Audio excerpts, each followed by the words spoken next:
My fellow Denver residents and neighbors, I'm going to ask you today to take a moment to lift your head and look around.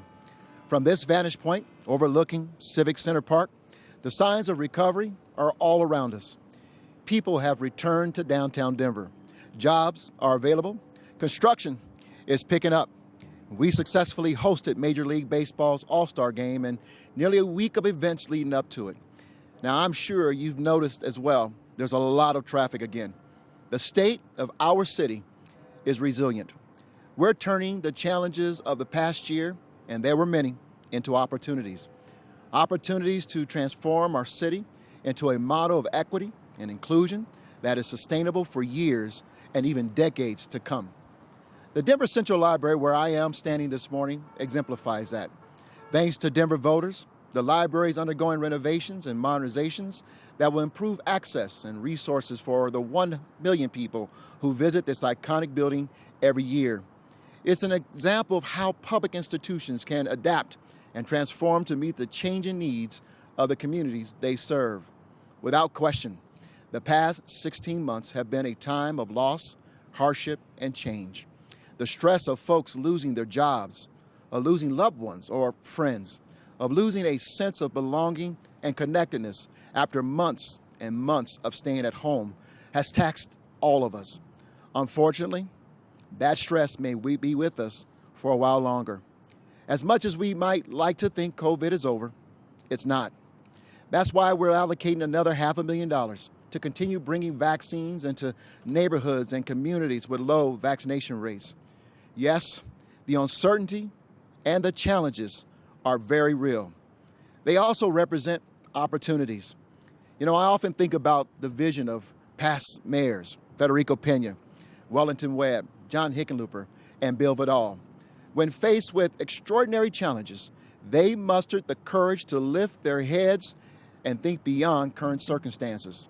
Today, we are the beneficiaries of their efforts. DIA, the Convention Center, reclamation of the South Platte River, sports venues, and an amazing systems of libraries, parks, and recreation centers.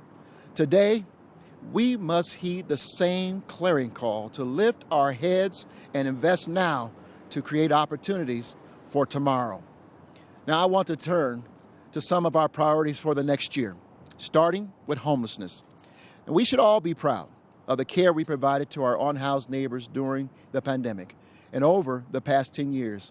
We have helped transition more than 11,000 people out of homelessness into housing. But clearly, and without question, there is so much more to do. Even before the pandemic, homeless encampments were appearing in cities across the country in numbers not seen in almost a century. And you have my word, we are going to continue to deploy every tool available with a goal of lifting thousands of people out of homelessness over the next 2 years, including those who are living on our streets in the most unsafe and unhealthy conditions. Let me tell you about a couple named Smokey and Mary. They lived on the streets for 12 years without accessing shelter.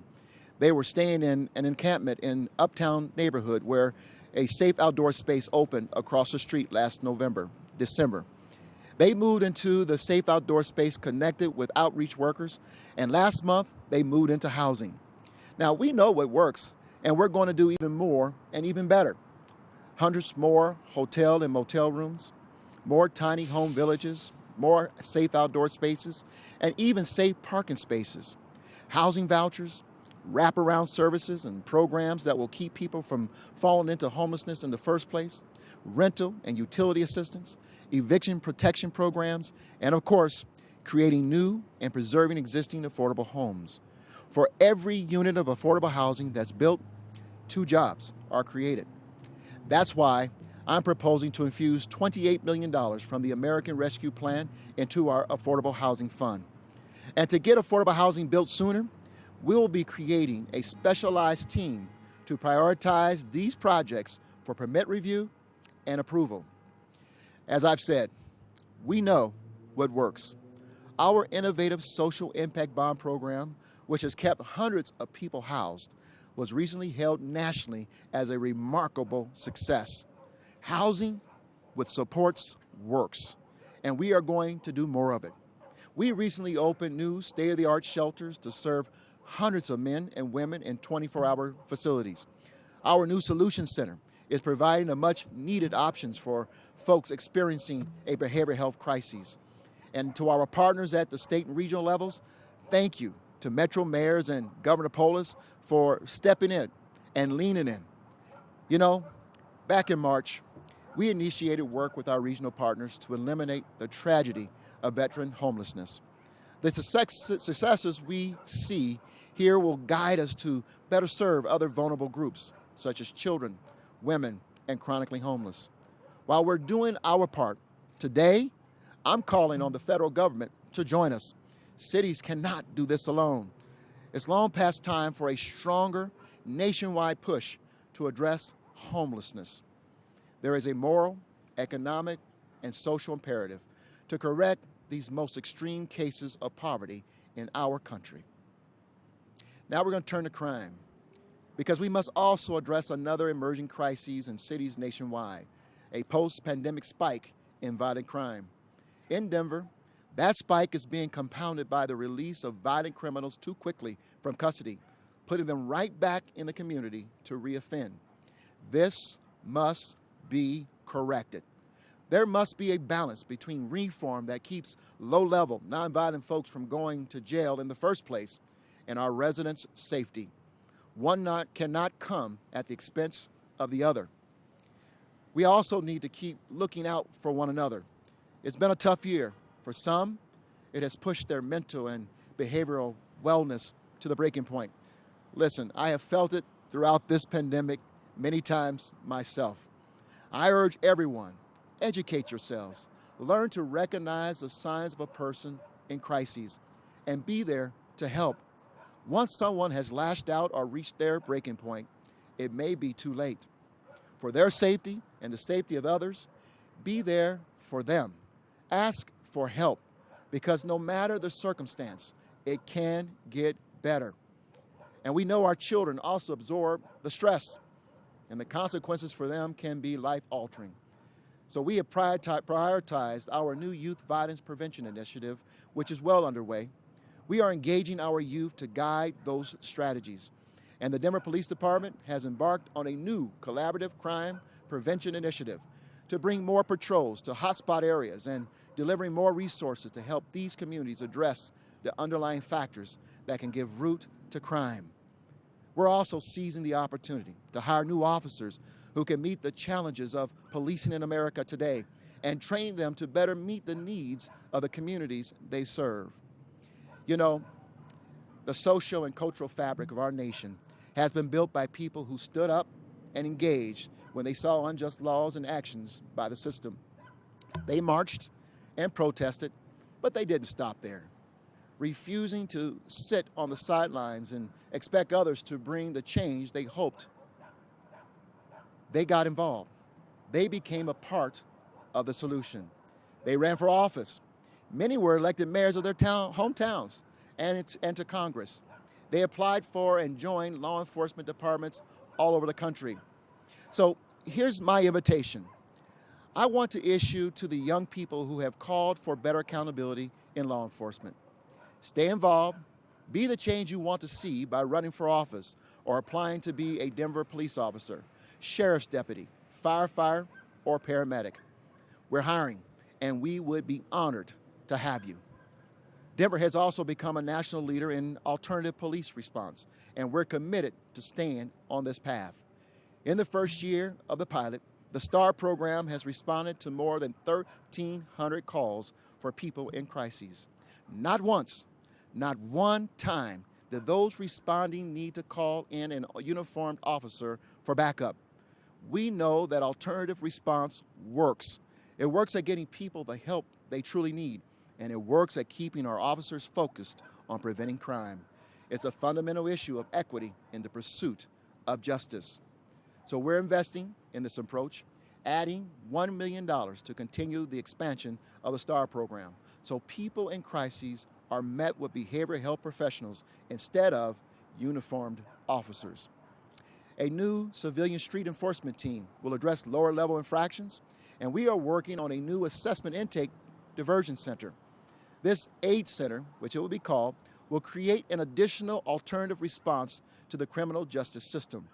On calls where a uniformed officer may be required, we can better guide individuals with mental health or substance misuse challenges away from being booked into jail and instead connect them to more appropriate services. Now listen, we must also talk about the economy. Our economy must work for everyone, and this pandemic has made it very clear that it still does not. When we lift our heads up, we see where we need to go. There is a fundamental lack of equity for far too many. The question we must ask ourselves is not when we will economically recover from this pandemic. The recovery is underway. The question is how we prioritize those hit hardest by the pandemic: women, youth, low-income earners, and people of color. You know, earlier this year, when faced with the possibility of delaying a scheduled increase in the minimum wage, Councilwoman Kenesha and I decided to move ahead as planned. We simply could not deny workers, especially frontline workers, who are already struggling to receive a much-needed pay raise. Denver International Airport, Colorado's #1 economic engine, is also at the heart of our equitable recovery strategy. The Great Hall renovation, 39 new gates, and a new runway are infrastructure investments that will create new opportunities for workers, businesses, and tourists well into the future. Listen, infrastructure is multi-generational. It creates the structures and facilities that in turn create jobs and enable prosperity. This week, I will be submitting to City Council a $450 million infrastructure bond package to help sustain our recovery for future decades. This package, we estimate, will help create 7,500 good-paying jobs, $483 million in worker wages and benefits, and $1 billion in economic benefit. And that's just for the construction. Building a new state-of-the-art arena and the new events it will attract will create year-round jobs and provide funding for community programs and projects important to the well-being of the surrounding communities. Bond-funded transportation projects will support new jobs and improve mobility and other projects. They will strengthen our cultural institutions, libraries, and parks and rec facilities. I'm also proposing to deploy $21 million from the American Rescue Plan to help our neighborhoods, businesses, and workers emerge stronger and more resilient. This funding will help businesses, nonprofits, and neighborhood organizations. It will help entrepreneurs and communities of color, and it will help families with childcare, food, and bridging the digital divide. You know, in 2014, Denver became the first American city to begin legalized retail sales of marijuana. History exposes an amazing imbalance when it comes to this industry. Many investors in the industry are white and male. At the same time, many people of color are still weighed down by past convictions of possession of marijuana, and as a result, they are barred from even entering the industry. Many minority and women-owned businesses have lacked access to capital. It's time to level the playing field and leverage the profits of retail marijuana to correct these challenges. So today, I'm directing our economic development and finance teams to realign a portion of the city's marijuana sales tax that we collect to establish a new revolving loan fund to support these and other businesses. We will also engage financial institutions to compound this funding with the goal of eventually creating a $50 million fund to help these enterprises start, grow, and thrive. And I want to thank City Council President Stacey Gilmore, who has agreed to sponsor the ordinance to create this fund. We will also focus on our workforce development on those who were hurt the most by the pandemic. We will leverage local, state, and federal funds with a goal to serve more than 20,000 residents with job seeker support, skills training, micro-credentialing, pre-apprenticeships, digital literacy, and job placement. We have to get people back to work on not just a job, but a career. I'm also asking you to lift your heads up and to look beyond the borders of the city of Denver. You know, many people don't realize, but Denver owns 14,000 acres of mountain parks.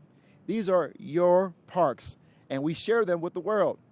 I have a deep passion for our mountain parks and a commitment to sharing the opportunity and the promise they hold, especially with our young people. For many of us, our first trip to a Denver mountain park may be for a concert at the iconic Red Rocks Amphitheater. What you may not know is Red Rocks was built by the hands and labor of young, unemployed, unskilled workers, members of the Civilian Conservation Corps, thought to be the most successful of President Roosevelt's New Deal programs to combat unemployment during the Great Depression. They learned a trade like masonry, carpentry, surveying, and landscaping that will sustain them for the rest of their lives. There were 2,000 of these work camps across the country. The one near Red Rocks is still home to the barracks where those workers lived. It's a national historic landmark, one of only 2 remaining camps in the nation. Now, I'm pleased to inform you that we're going to restore that camp for use by Denver residents before the end of my term. At this precise moment, up at the Mount Morrison camp, a new workforce historic preservation training program is getting started that will provide the same timeless, hands-on training it offered on that very site nearly a century ago. That's to the hard work. I want to say thanks for the hard work to our Parks and Economic Development departments. Young adults interested in entering the construction and preservation workforce today, because of their efforts, are starting a 6-week course. They're receiving training from our partners at History Corps to give them not only the expert insight and hands-on experience they will need for a future career, but also the guidance to secure the sought-after jobs upon graduation. The campus will be preserved for history, and it will be a source of inspiration, stewardship, recreation, education, and sustainability for generations to come. And we can continue to talk about the great outdoors as we talk about the climate. When we lift up our heads, we can also see the opportunity, the need to address climate change and create a new generation of clean energy jobs. Another summer of wildfires makes this seem so obvious. It takes skilled labor to reduce emissions in our buildings, to build more solar, to install more electric vehicle charging stations. More than just creating good-paying jobs, we're going to make renewable electricity more accessible to our residents and businesses, especially for low-income residents. Our net zero implementation plan calls for all new buildings and homes to achieve net zero emissions by 2030. Our renewable heating and cooling plan is centered on equity, ensuring that 30% of the homes in Denver that currently lack air conditioning will have it with technology that doesn't make climate change worse. And we're providing fully subsidized solar power subscriptions to 300 low-income households thanks to the voter-approved Climate Protection Fund. We are doing our part to address climate change while reimagining how our economy works for everyone. As our recovery roars forward, lift our heads up to recognize that these investments will fuel it and sustain it. You know, in the immediate challenges of the moment, we must try to force ourselves to keep our heads up and not look down. But it's time, Denver. Yes, it's time to lift our heads and to see a better tomorrow, to build a better tomorrow. This is a Phoenix moment where we get to rise from the ashes of hardships, transformed, redefining what it means to be a 21st century city. That's the opportunity before us, and we are ready. The resiliency that defines us, the Denver spirit that welcomes challenges and creates opportunities, is back and stronger than ever before. That is our path forward. Our conviction is unyielding, and it's built upon equity. It's a future we can aspire to, and that every one of us can believe in. This is no time to think small. It's time to go big. It's time to lift our heads up and move forward. And I look forward to seeing everyone out there starting on Saturday for the return of Denver Days. And so I thank you. God bless you. And God bless the city and county of Denver.